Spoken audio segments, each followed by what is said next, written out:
Oh shit, what's up? Yo, so like right now, bro, I think something's wrong. I think I got an infection in my ear. I don't know what's going on. We'll figure it out soon. But I can't hear out of both ears. I can only hear out of this ear. So it's very weird. Editing this video is gonna be very weird, but we grind. We grind. So if you guys live under a rock, you don't know what's going on. But if you are in the loop a little bit, even just a little bit, you would have seen that Sony has basically given us the first PS5 information. And it's done probably a few big things. One, backwards compatibility with PS4. Two, not coming out in 2019. And then I think the last one, I guess, is they said 8K or something. I don't know. I skimmed this article. Everything else that I just kind of told you have been stuff that I've been scrolling through my Twitter feed and seeing. So what we're going to do, this is what we do on this channel. We're going to read through this together, and I'm gonna give my thoughts. Now, I will say the main point of this video ain't even about this article. I had some other things I want to talk about, and that's kind of where we're gonna bring it in today and tie it all together essentially. So let's get into it. So Wired.com have an exclusive Sony next gen console article. So exclusive, what to expect from Sony's next gen PlayStation. So it's fairly long, so we're not gonna read the whole thing, but we're gonna make sure we get the meat of the actual art. Mark Cerny would like to get one thing out of the way right now. The video game console that Sony has spent the past 4 years building is no mere upgrade. If history is any guide, it will eventually be done with PlayStation 5. I think we all know that. For now, Cerny responds to that question and many others with an enigmatic smile. The next-gen console, as he refers to it repeatedly, won't be landing in stores anytime in 2019. A number of studios have been working with it, though, and Sony recently accelerated its deployment of dev kits so that game creators will have the time they need to adjust to its capabilities.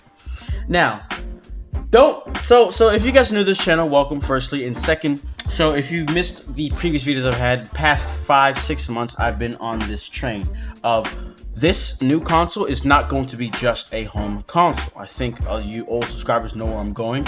We're gonna have an option. Okay, we're gonna have the main console. Obviously, it's gonna be a handheld device that is optional purchase. So, the fact that he doesn't want to call it PS5 makes me, I don't know, it gives me that feeling that he doesn't want to call it PS5 because there is more to it. It's not just PS5. I could be capping, I could be lying to you, but just take it for as it is. For what it is, whatever. A true generational shift tends to include a few foundational adjustments. A console's CPU and GPU become more powerful, able to deliver previously unattainable graphical fidelity and visual effects. System memory increases in size and speed, and game files grow to match, necessitating, I think that's how you say it, larger downloads or higher capacity physical media like discs. If you remember, I can't really talk too much of what PS3, you know what, let's just look it up. So, because when I think about it, I'm trying to see, so let's, this is random, but let me look at Little Big Planet 2 PS3 size. I want to see how big this PS3 game was. I'm trying to see the difference between PS3 games and PS4 games. This is just like your average early PS3 game. 4.68 gigabytes? What? Okay. What is another PS3 game? Didn't Destiny 1 release on PS3? 18 gigabytes. Storage space needed for download 36.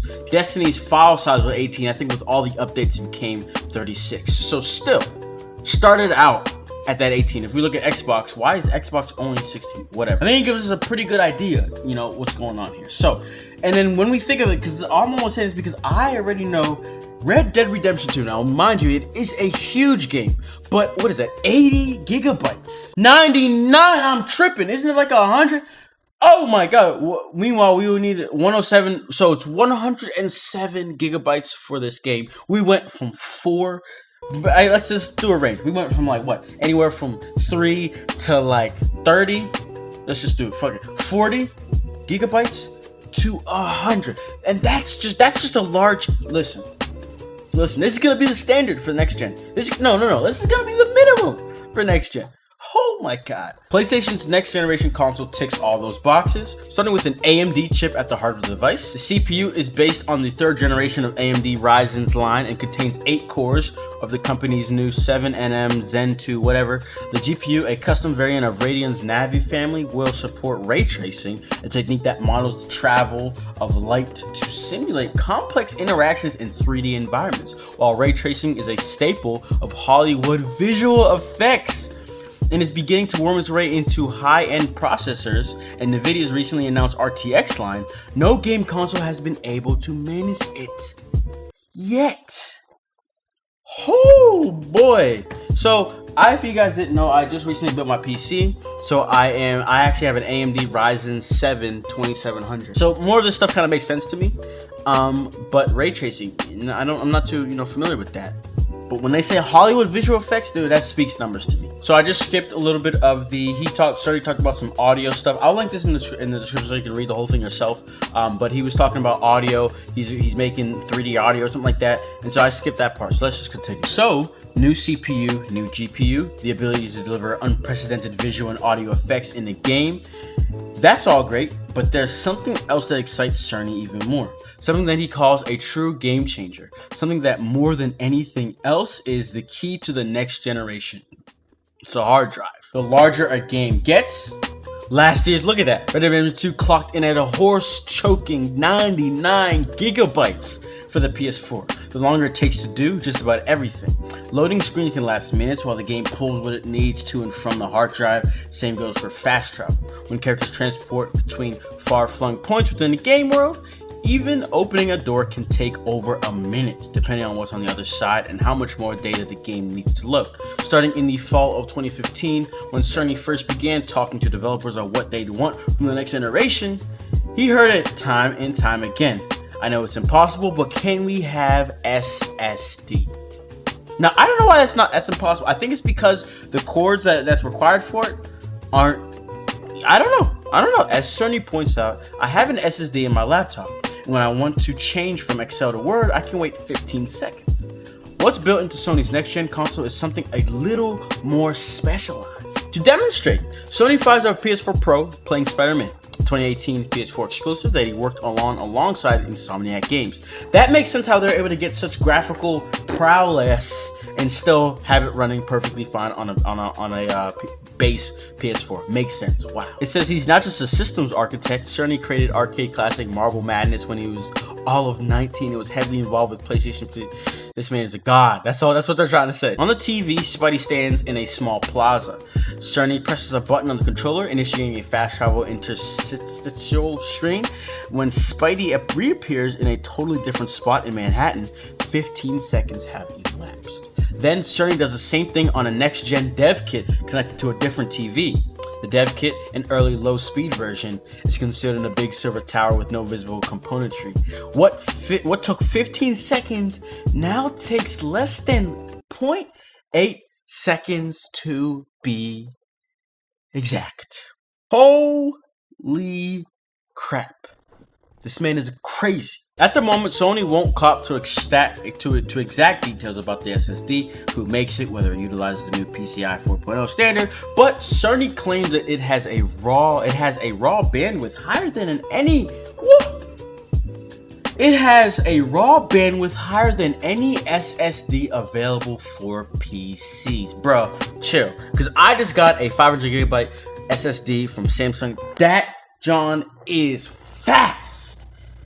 This guy's crazy. And that's not all. The raw read speed is important, Cerny says, but so are the details of the I/O input output mechanics and the software stack that we put on top of them. I got a PlayStation 4 Pro, and then I put in an SSD that costs as much as the PlayStation 4 Pro. It might be 1/3 fat, as opposed to 19 times faster for the next gen console, judging from the fat. Yo, you know what this is? The thing about this though, I am surprised, but I'm not, because this is the same type of stuff that he was able to do in the Pro, right? He was able to do the Pro, make it have that checkerboard 4K render, all that kind of stuff, able to compete with the One X, which they kind of just like shoved a bunch of shit inside and made it powerful, right? So this is like one of those this is that new version of it, of what he's able to do when he has 4 years, basically. This guy's a genius, bro. Oh, look at this. So they said, as in many other generational transitions, this will be a gentle one, with numerous new games being released for both PS4 and next-gen console. Where exactly Hideo Kojima's forthcoming title Death Stranding fits in that process is still unconfirmed. When asked, a spokesperson in the room repeated that the game would be released for PS4, but Cerny's smile and pregnant pause invites speculation that it will in fact be a 2-platform release. Obvious, same with Ghost of Tsushima. And on that note, that's trending. The same way he was probably working with Insomniac, there's no doubt he's working with Hideo, and that's why this game's gonna look crazy. Cool. So essentially that's all. I actually read more than I was expecting, but still, all right, let's talk. So to get past all of the technical stuff, like I had mentioned, backwards compatible, all that stuff is all dandy, whatnot. But listen, I'm more worried about the content, right? And while I am getting PS5 day one, just because that's just what I want to do, but at the same time, I'm not even expecting anything, to be playing. But in the future, I think what I wanted to talk about as well in this video is the kind of the variety of games that they've been producing, right? So right now we've been getting all these realistic games, and man, after this talk, we might be stuck. I was gonna have a video talking about, do you think they're gonna switch it up? But we may be kind of stuck, because when you have such graphical prowess and you have that 3D lighting, Hollywood visual effects, you can't do that in a cartoon looking game, right? You can, but it's not gonna be as powerful in The Last of Us 2 versus The Last of Us 2, right? So that sucks. That kind of sucks. But we have that kind of news and insight. Ape Escape may be making a return. The website got updated after years, bro. So that's that. So maybe something on that department. And that brings this idea that maybe they do want to kind of step out of the box a little bit more. Because Ape Escape, bro, come on. It's a very colorful looking game, very, friendly on the eyes in a sense. So, I don't know, bro. I don't know. What you guys think, though? And on the other hand, in terms of variety as well, multiplayer games, right? We really need another first-party multiplayer game from Sony. It's so overdue. PS3 was booming with that stuff. PS4, we had Killzone Shadowfall, and not the best in terms of reviews. So, man. But the last thing and the main thing, that handheld, bro. That handheld. And I think the idea here is going to be that we're going to get that crazy graphics, and it could still be populated on a handheld device because it's going to be streamed. Streaming is not going anywhere. We have Google Stadia being an all streaming platform, right? So I can't wait. And like I said, I think Cerny, he knows that he doesn't want to call PS5 because it is going to be that house of systems. And I'm sure he did some crazy stuff to that handheld to make it very accessible. Only time will tell. If you don't know anything about all that kind of stuff we're talking about, links will be in the description below. Be sure to get educated. It's true. Wait for it. Wait on it.